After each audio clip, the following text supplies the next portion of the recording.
Hélio, nova animação da Pixar, é muito mais simpática e agradável do que eu esperava. É mais do que apenas uma animação bobinha, bonitinha da Pixar. Não entra pra mim entre as melhores da Pixar e tudo mais, longe daquela qualidade que a gente já viu a Pixar ter, mas ainda assim a gente tem uma pegada bem interessante aqui nesse lugar, até um pouco mais infantil em certo sentido, mas não um infantil simplesmente bobo, não simplesmente aquela infantilidade que eu venho falando pra vocês, que parece que tenta construir um espectador, não só as crianças, mas também os adultos mais infantilizados. Não, aqui a gente tem uma pegada que vai lembrar bastante uma lógica do Spielberg, não só na sua temática envolvendo essa relação com os alienígenas e tudo mais, mas principalmente nesse foco nas crianças aqui. ET é uma referência claríssima para esse filme, ainda que ele não se passe tanto na Terra, mas tem muito dessa dinâmica envolvida, essa dinâmica das crianças tendo que se passar ou virando adultos de alguma forma, ou os adultos finalmente tendo que reconhecer ou reconhecendo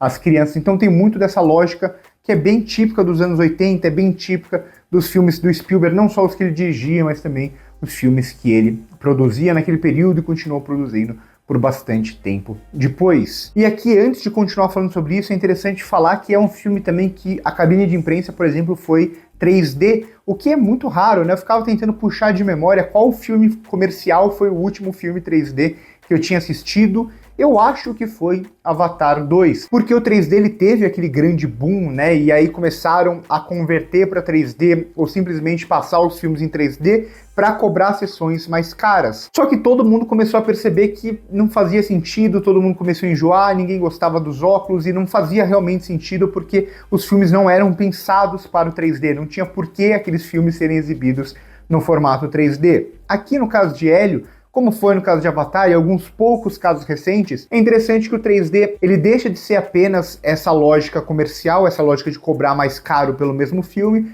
e passa a se ter uma preocupação um pouco maior por usar o 3D para a gente conhecer todo esse mundo que foge muito de uma lógica mais clichêzinha que a gente está acostumada, mais genérica de ver esses filmes com alienígenas que parecem ultimamente ou nos últimos anos quase todos iguais. Aqui não, aqui a gente tem um vasto universo de personagens, de espécies diferentes em um local que é muito deslumbrante e ao mesmo tempo é uma lógica que ela não é totalmente explicada justamente para criar essa dinâmica de não ser apenas uma Terra replicada em um outro planeta, não tem toda uma dinâmica própria que a gente não vai entender tudo completamente. Então se utiliza muito da imagem mesmo, aqui das cores mais vivas e do 3D para conseguir construir esse universo mágico